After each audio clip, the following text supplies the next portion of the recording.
I should have known it was over the moment she smiled at him instead of me, right there in the middle of that gym, under those bright fluorescent lights that made everything feel too real to ignore.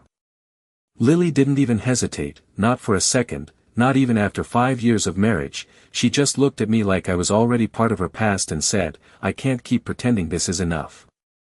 Enough, that was the word she chose. Like everything I had built, every late night, every extra shift, every quiet sacrifice, all of it could be reduced to something that simply wasn't enough. And standing next to her was Jason, her personal trainer, arms crossed, calm, confident, the kind of guy who looked like he belonged on the cover of a fitness magazine, not in the middle of someone else's marriage falling apart. He didn't say anything, he didn't have to, because his presence alone said everything she didn't need to explain. I remember the exact moment she took off her ring, not dramatically, not with anger, just casually, like she was removing something that had already lost its value, and placed it in my hand like it was a receipt I didn't ask for. People were watching, pretending not to, but I could feel it, the weight of their eyes, the whispers that hadn't started yet but were already forming, because moments like that don't stay private, not in a place like that, not in a world where everyone is always looking for something to talk about. "You deserve someone more, aligned with you," she added, and I almost laughed, not because it was funny, but because it was so carefully worded, like she had rehearsed it, like she needed it to sound reasonable instead of what it really was. Replacement. That's what it was. She had already decided I wasn't worth keeping, and now she wanted me to accept it quietly. I looked at Jason for a second, really looked at him, and realized something that hit harder than anything she said. He wasn't better than me, not in any way that actually mattered, he was just more visible, more immediate, more aligned with the version of herself she wanted to project right now. And that was enough for her. I didn't argue, I didn't raise my voice, I didn't ask her to reconsider, because somewhere in that moment, something inside me shifted. Not anger, not even heartbreak, something quieter, something more controlled. Clarity. Because while she was busy choosing what looked better on the surface, she had no idea what she was walking away from, and more importantly, she had no idea what I was about to become. "I hope this makes you happy," I said, and even to me, my voice sounded steady, almost detached, like I was already stepping out of the situation before it fully collapsed. She nodded, relieved, like my calmness confirmed she had made the right decision, like my silence meant I didn't have anything worth fighting for. That was always her mistake. She confused silence with weakness. Jason finally moved then, placing a hand lightly on her back as if to guide her away, and that small gesture told me everything I needed to know about how they saw me in that moment. Replaceable. Temporary. Already forgotten. They walked out together, side by side, like the story had already been rewritten and I was just the part that didn't make the final draft. I stood there for a few seconds longer, the ring still in my hand, the noise of the gym slowly coming back into focus around me, weights clanking, music playing, conversations resuming like nothing had just happened. But everything had changed. Not for them, not yet, but for me. Because what she didn't know, what neither of them bothered to consider, was that this wasn't the end of anything. It was the beginning of something she would never see coming, not in a million years, not even 6 months later when everything she thought she understood about me would be proven completely wrong. I did not go home right away after they walked out, I just stood there a little longer than anyone probably should, staring at nothing while everything around me kept moving like my life had not just been quietly dismantled in front of a room full of strangers. Eventually, I closed my hand around the ring and slipped it into my pocket, not because I wanted to keep it, but because I was not ready to decide what it meant yet. The drive back to my apartment felt longer than usual, even though it was the same 20 minutes I had done hundreds of times before, the same streets, the same traffic lights, the same gas station on the corner where I used to stop for coffee on early mornings, but everything looked slightly different, like I was seeing it from outside my own life for the first time. When I walked into the apartment, the silence hit me first, not heavy, not dramatic, just empty in a way that made every small sound feel louder than it should. Her shoes were gone from the entryway, the ones she always left slightly out of place no matter how many times I mentioned it, and the faint scent of her perfume was still there, but already fading, like it had started the process of leaving before she did. I set my keys down, loosened my tie, and sat on the edge of the couch without turning on the lights, because I did not need to see anything to know what had changed. For a while, I just sat there replaying the moment in the gym, not the words, not even the look on her face, but the certainty behind it, the way she had already moved on before I even realized we were at the end. That was the part that stayed with me. It was not sudden for her. It was calculated. Planned. Decided. And somehow, I had missed it. Or maybe I had chosen not to see it because it was easier to believe that working harder would fix things that had nothing to do with effort. I thought about the past year, about how often she had mentioned needing change, how often she had talked about feeling stuck, and how many times I had responded with solutions that made sense on paper but completely missed what she was actually asking for. I had focused on stability, on building something solid, something long-term, while she had started valuing something else entirely. Visibility. Excitement. Image. Jason represented all of that in a way I never tried to. Not because I could not, but because I did not think it mattered. That was my mistake. Around midnight, I finally stood up and walked into the bedroom, half expecting to see something that would make it feel less final, but her side of the closet was already empty, hangers spaced out in a way that made the absence obvious. She had not just decided to leave, she had prepared for it. That realization did not break me the way people expect these moments to, it did something else. It simplified everything. Because once you understand that the person you trusted made a decision long before telling you, you stop looking for ways to fix it. You start looking at what comes next. I took off my watch and set it on the nightstand, the same place I had set it every night for years, but this time it felt like the end of a routine that no longer applied. I should have been angry. I should have felt the urge to call her, to demand answers, to ask how long it had been going on, but none of that came. Instead, there was that same quiet clarity I felt in the gym, only stronger now, more focused.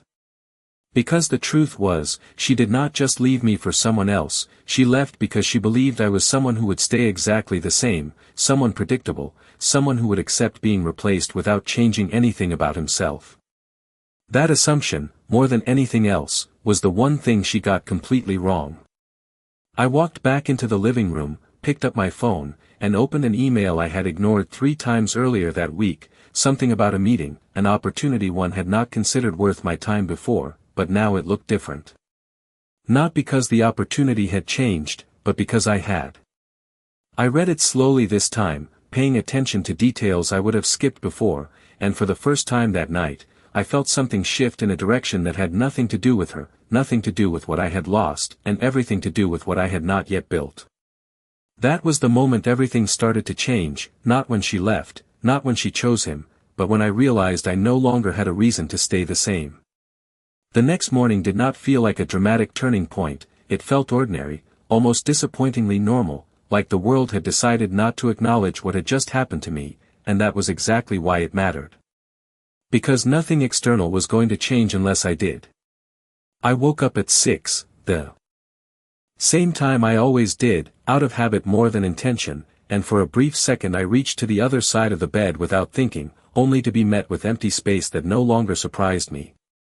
I got up, made coffee, and sat at the kitchen counter scrolling through my phone, not looking for anything specific, just letting the quiet settle into something I could work with. That was when I saw it. Her post. It had been up for less than an hour, but it already had hundreds of likes, comments from people who barely knew us, all reacting to a version of the story that was simple, clean, and convenient. A picture of her and Jason, both smiling, both framed perfectly under the same bright gym lights I had stood under the night before. The caption was short. Sometimes you outgrow what you thought you needed. That was it. No mention of 5 years, no mention of anything real, just a polished sentence designed to make everything look intentional, like this had always been the right move. I stared at it for a few seconds, not because it hurt, but because it confirmed something I had already started to understand. She was not just leaving me, she was rewriting the narrative. And people were accepting it without question. Comments like, "You deserve this," and "So proud of you," kept appearing, each one reinforcing the idea that I had been the limitation she needed to escape. I put the phone down slowly, not reacting, not typing anything, because responding would have meant playing a role in a story I was no longer interested in defending. Instead, I opened my laptop and went back to that email. The subject line was still the same, direct, almost easy to ignore if you were not paying attention, but now every word felt intentional.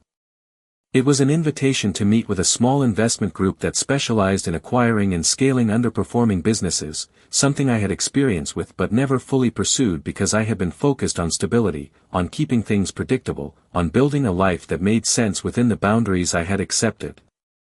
I read through the details again, slower this time, noticing the timeline, the expectations, the potential upside that I had dismissed before because it required risk, the kind of risk I had avoided for years. Not because I was incapable, but because I had convinced myself that consistency was more important than growth. That belief had kept me comfortable. It had also kept me exactly where she thought I would stay.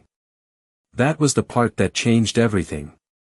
I closed the laptop for a moment and looked around the apartment, at the clean lines, the neutral colors, the life we had built to feel secure but never exceptional, and for the first time I saw it from her perspective. Predictable. Safe. Replaceable. I stood up, walked back to the bedroom, and opened the closet, not to look at what was missing, but to see what was left. My suits, my shoes, everything I had chosen over time to fit a version of myself that now felt incomplete. I picked one out, something simple but sharp, and laid it on the bed. Then I went back to the kitchen, reopened the laptop, and replied to the email with a single sentence confirming I would attend the meeting. No hesitation this time. No overthinking. Just a decision. Because what she did not know, what she never stopped to consider, was that the version of me she walked away from was not fixed, it was just paused. And now, for the first time in years, I had no reason to hold it back. I showed up 10 minutes early to the meeting, not because I was trying to impress anyone, but because I needed to see the room before anyone else walked in, to understand the environment I was stepping into and decide how I was going to position myself. The office was on the 22nd floor of a glass building downtown, the kind of place where everything looked intentional, from the clean lines of the furniture to the quiet confidence of the receptionist who barely looked up when I introduced myself.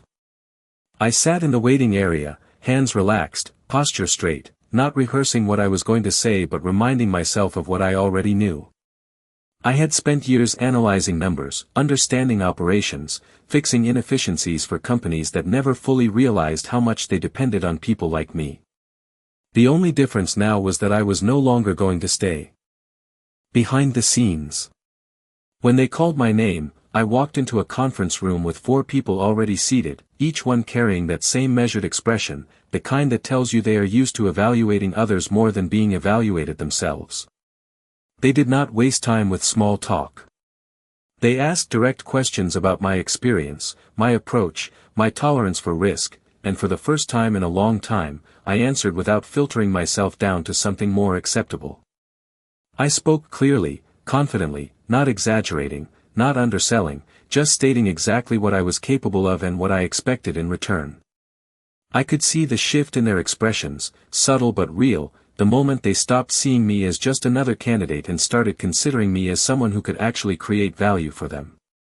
That meeting lasted just under an hour, but it felt like the first real step into a version of my life I had been holding back from for years.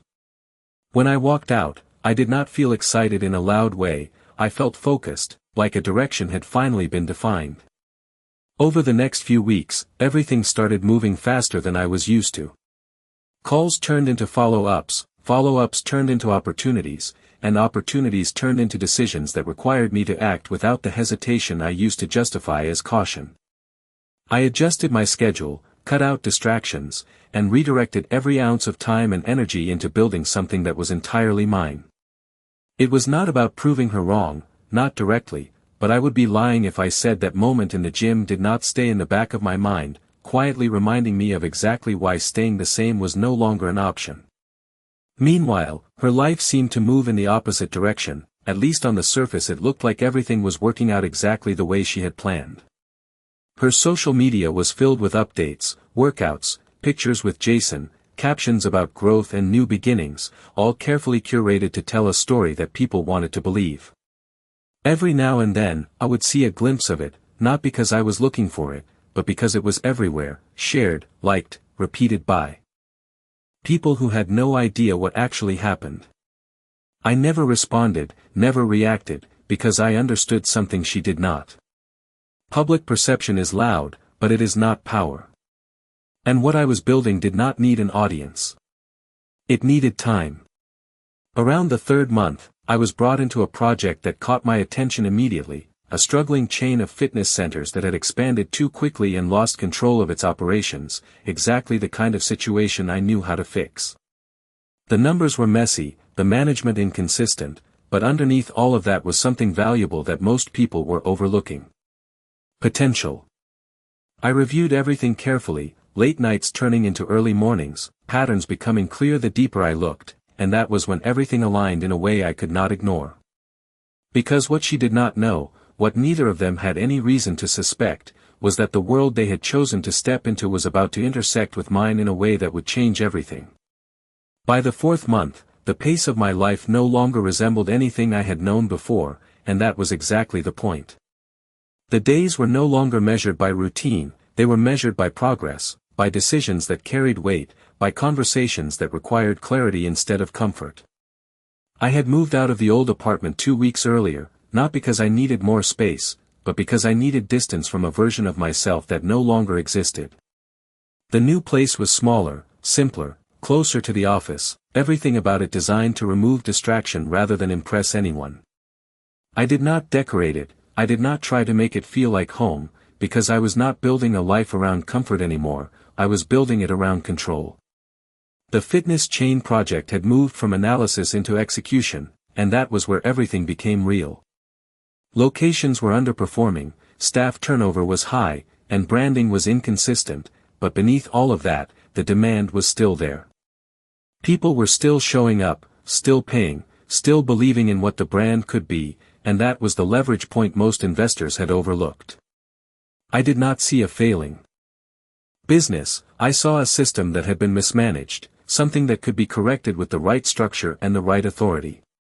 I started working directly with the core team, restructuring operations, cutting inefficiencies, and identifying which locations had real potential and which ones needed to be repositioned or closed entirely. It was not easy, and it was not immediate, but for the first time, I was not just advising decisions, I was influencing outcomes. That difference changed everything. Around that same time, I began to notice something subtle but consistent. Certain locations in the chain kept appearing in internal reports, not because they were the worst performing, but because they were unpredictable. Revenue spikes followed by sudden drops, customer retention patterns that did not align with the rest of the system, staffing notes that hinted at inconsistency without directly stating it. I paid closer attention, cross-checking schedules, performance data, and internal feedback, and a pattern started to form. One location stood out more than the others. Not because it was failing, but because it was operating on momentum instead of structure. It relied heavily on a single trainer who brought in clients through personal branding rather than the company's systems. That kind of setup always looks strong from the outside, but it is fragile, because the business does not control the value, the individual does. I flagged it, not as a problem, but as a point of interest. I wanted to see how it would hold up under pressure, how it would respond to changes that were already being planned across the chain. At that point, I did not know exactly who was working there, I only knew the numbers, the patterns, the inconsistencies that did not fit the rest of the structure I was building. Meanwhile, the rest of my world had gone quiet in a way that most people would find uncomfortable. Friends who used to check in stopped reaching out, not out of cruelty, but because they had already accepted the version of the story that was easier to understand. I did not correct them. I did not explain. Because none of that would have changed what mattered. The only thing that mattered was what I was building, and how far I was willing to go to see it through. Late one night, after reviewing another set of reports, I leaned back in my chair and looked at the screen a little longer than usual. The data from that one location had updated again, and this time the name attached to the top-performing trainer was finally visible in the system. I read it once, then again, slower, making sure I was not misreading what was right in front of me. Jason Reed. For a moment, everything went still, not because it surprised me, but because it confirmed something I had not even realized I was expecting. The world they had chosen, the life she had stepped into so confidently, was not separate from mine. It was already part of it. And what she did not know, what neither of them could see yet, was that the system they were relying on was no longer something they controlled. Not anymore. For a few seconds, I just stared at the name on the screen, not reacting, not rushing to connect the dots because the truth did not need to be forced, it was already there, sitting quietly in front of me, waiting for me to acknowledge it. Jason Reed. The same name I had heard in passing so many times before, the same name attached to every comparison Lily had made, the same name that stood next to her when she decided I was no longer enough. Except now, it was not just a name in her world, it was a data point in mine. And that changed everything. I leaned forward slightly, scrolling through the details tied to his profile, not emotionally, not personally, but analytically, the way I approached every other part of this project.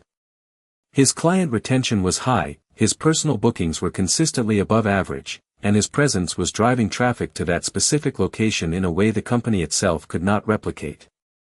On paper, he looked like an asset. But I had seen this pattern before. When a business depends too heavily on one individual, it creates an illusion of strength while quietly building a point of failure. Because the moment that individual loses leverage, the entire structure shifts.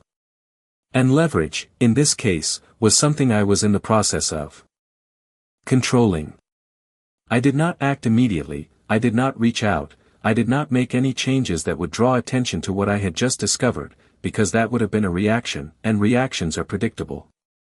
Instead, I let the system continue to move forward exactly as planned, implementing broader operational changes across the chain, adjustments to pricing models, scheduling systems, and performance metrics that affected every location equally. From the outside, it looked like a standard restructuring, nothing personal, nothing targeted, just a company trying to stabilize itself. But inside that structure, the rules were changing in ways that people like Jason would feel before they fully understood.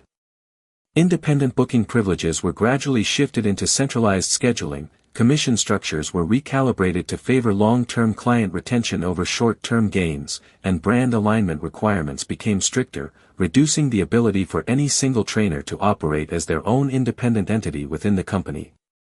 None of these changes were extreme on their own, but together, they began to reshape the balance of power in a way that most people would not notice until it was too late to resist. Weeks passed, and the data started to reflect exactly what I expected. That location, the one that had been driven by his personal brand, began to show signs of adjustment. Not failure, not collapse, but friction. Slight dips in personal bookings, small inconsistencies in client retention, feedback from management about resistance to new systems, nothing dramatic, just enough to confirm that the structure was shifting. I kept watching, not interfering, because I did not need to push anything. The system was doing the work for me. Meanwhile, Lily's presence in that world became more visible, not directly through the company, but through the same curated lens she had always relied on. Posts about progress, about building something new, about surrounding herself with the right people, all of it carefully framed to suggest stability, confidence, success. And from the outside, it probably looked that way. But what she did not see, what she had no reason to see, was how fragile that setup actually was. Because the moment you tie your future to something you do not control, you are not building security, you are borrowing it. And borrowed stability always comes with conditions. Around the beginning of the 6th month, the project reached a stage where decisions were no longer just about fixing problems, they were about defining direction. Expansion plans were being discussed, new contracts were being drafted, and leadership roles were being reassessed across the entire chain. That was when my position shifted again, not publicly, not in a way that would make headlines, but internally, in a way that mattered far more. I was no longer just influencing outcomes, I was part of the group making final decisions. Authority, real authority, not the kind that needs to be announced, but the kind that quietly determines what happens next. I sat in one of those meetings, reviewing a list of key personnel tied to upcoming contracts, and there it was again. Jason Reed. His name was no longer just a line in a performance report, it was attached to a decision that would determine his future within the company. I did not react. I did not show anything. Because what she did not know, what neither of them understood yet, was that the moment she chose him over me, she unknowingly placed both of their futures into a system I was now helping control. And this time, I was not standing on the outside watching it happen. I was the one deciding how it would unfold.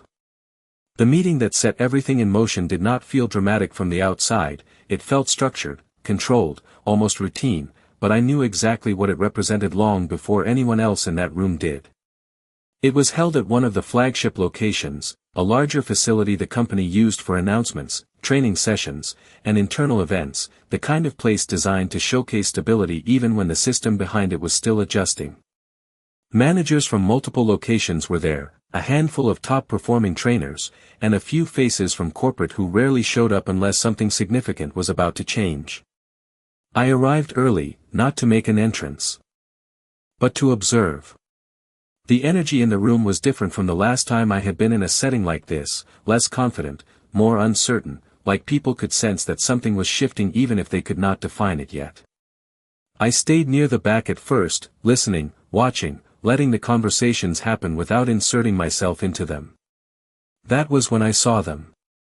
Lily and Jason walked in together, not trying to draw attention, but not avoiding it either, moving with the kind of quiet confidence that comes from believing you are in the right place at the right time. She looked exactly the way she always did when she wanted to project control, composed, measured, aware of who was watching even when she pretended not to be. Jason, on the other hand, carried himself like someone who had grown comfortable being recognized, nodding to people, exchanging brief words, already positioned as someone who belonged there. For a moment, neither of them noticed me, and that gave me the advantage of seeing them without being seen, something I had learned to value more than I used to. I watched how they interacted with others, how people responded to them, the subtle shifts in tone when Jason spoke, the way Lily stayed slightly behind him, not leading, but aligning herself with his presence. It was exactly the dynamic I expected.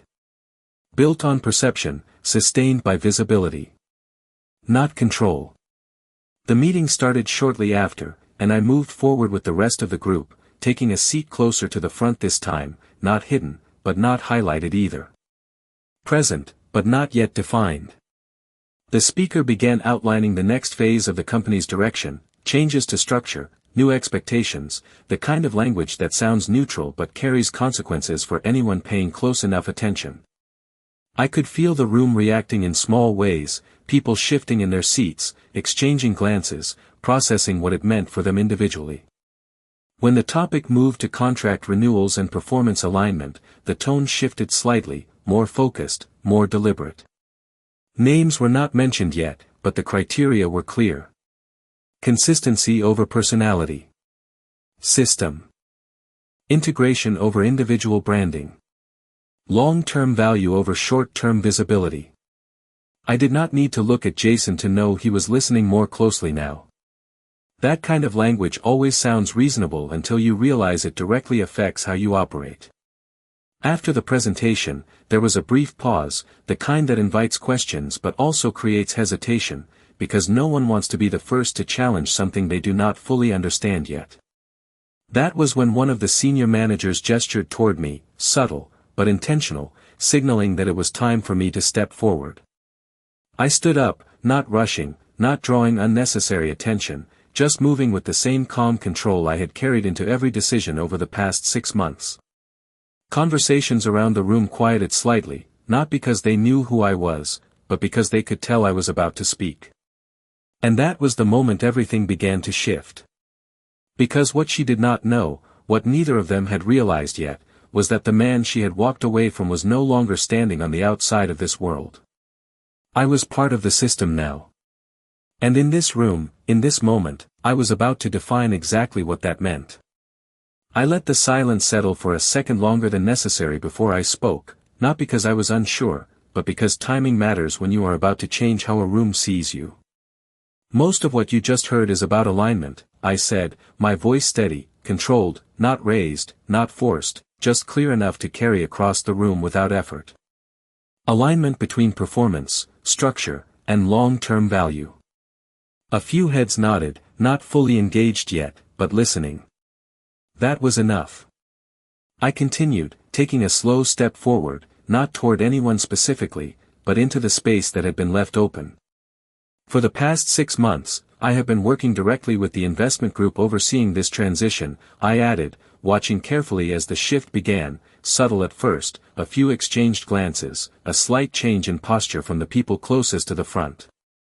My role has been to evaluate operational efficiency, identify growth potential, and help implement the structural changes you are starting to see now. That was when the room went quieter, not completely silent, but focused in a way it had not been before. People were no longer just hearing words, they were recalibrating who was saying them. I did not rush the next part. I did not need to. Effective immediately, I will be part of the leadership team responsible for final contract approvals and performance alignment across all locations. That was the line. Not loud. Not dramatic. But definitive. I could feel it land, the weight of it settling into the room in real time, because authority does not need volume, it needs clarity. That was when I looked up, not scanning the room, not searching, just allowing my eyes to settle naturally where I already knew they would.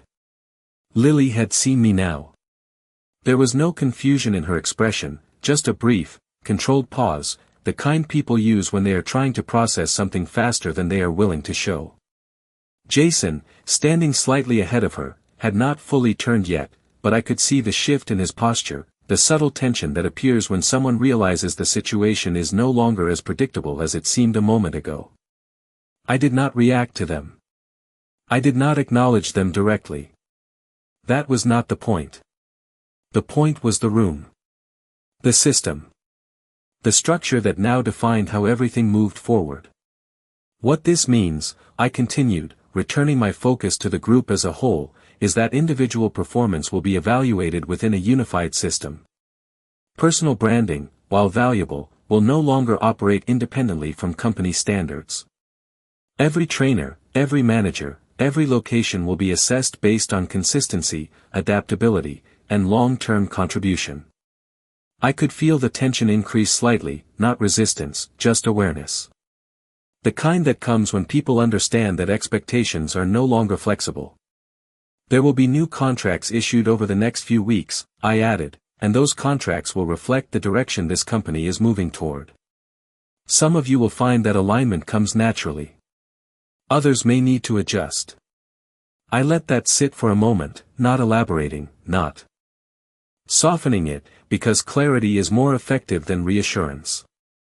Then, almost as an afterthought, I added, and for those whose roles rely heavily on independent client acquisition, there will be additional review to ensure that value remains within the system, not outside of it. That was the closest I came to addressing Jason directly, and I knew he understood it without needing his name to be said. When I stepped back, the room did not immediately fill with noise. Instead, there was a brief pause, the kind that happens when people are still processing what just changed. Conversations would come later. Reactions would come later. But the shift had already happened. And as I turned slightly, preparing to step away from the front, I caught one more glance from Lily, not emotional, not dramatic, just aware in a way she had never been before.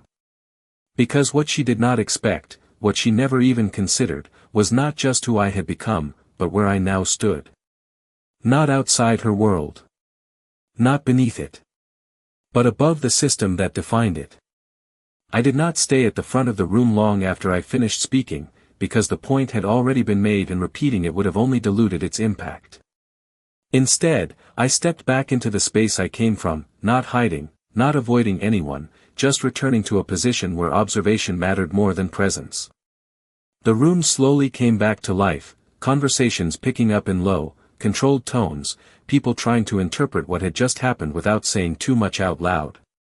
That was always how real shifts worked. Not loud reactions, but quiet recalculations.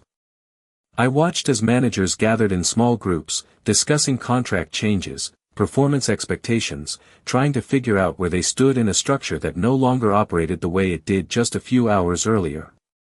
Some looked confident, others uncertain, but all of them understood one thing. The rules had changed.